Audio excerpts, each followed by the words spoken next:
wabarakatuh. Kali ini saya akan coba sedikit berbagi informasi yang sebelumnya diupload di TikTok ya guys ya. Itu tips padi menjelang panen agar supaya hasilnya maksimal, supaya hasilnya memuaskan. Yang pertama itu ada saatnya kita menggunakan fungisida, harus diperbanyak, harus diperkuat guys ya. Nah, kenapa diperkuat, diperbanyak itu agar pertama memperkuat batang. Jadi jamur yang meresap ke batang akan menjadi busuk batang,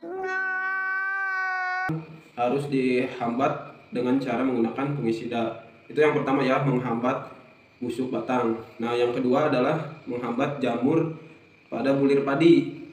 Nah, kenapa Bang menghambat jamur di bulir padi? Kalau ada jamur di dalam bulir padi, itu akan mengurangi bobot daripada padi. Nah, itu akan merugikan hasil panen kita sendiri, mau dari segi jumlahnya atau dari segi bobotnya ya guys ya. Nah, yang kedua, kita mensinergikan insektisida sistemik dan kontak ya. Kenapa harus disinergikan? Itu agar setiap kita nyemprot gitu ya, hamanya itu ada yang masih berupa telur, ada yang masih berupa anakan, anak yang sudah berupa dewasa gitu ya. Nah, itu kalau kita hanya mengandalkan satu obat kontak saja ya guys ya, itu akan cukup memberatkan kita gitu ya. Karena kalau misalkan yang besarnya aja yang mati gitu ya, itu nanti endoknya atau telurnya akan menetes gitu ya guys ya. Nah, akan muncul hama yang baru lagi gitu. Nah, makanya dihambat dengan sistemik gitu ya. Nah, berikutnya yang ketiga, gunakan pupuk silika dan boron. Ya, kenapa Bang harus pakai silika dan boron?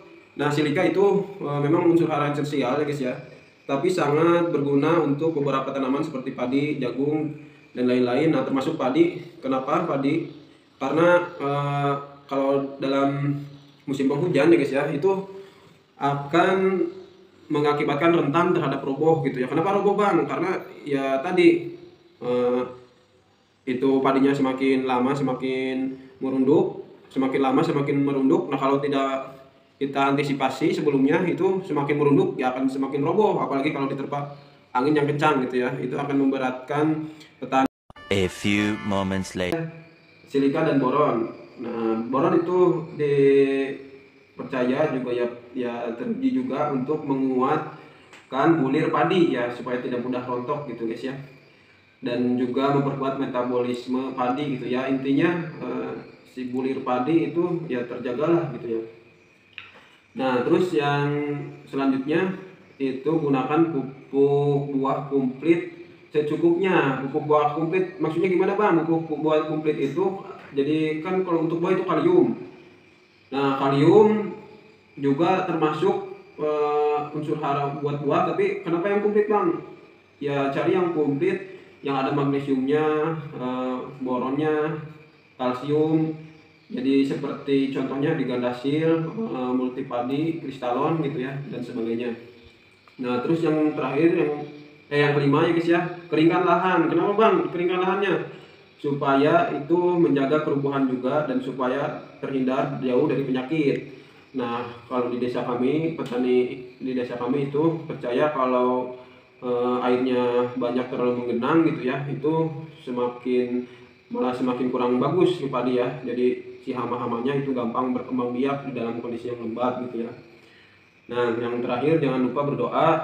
Memang semua itu ya cuma syariat aja, cuman usaha kita ya. Selebihnya kita berdoa kepada Allah, karena memang Allah yang menumbuhkan, Allah yang memberikan rezeki kepada kita semua. Tanpa itu semua dari Allah, kita tidak bisa apa-apa.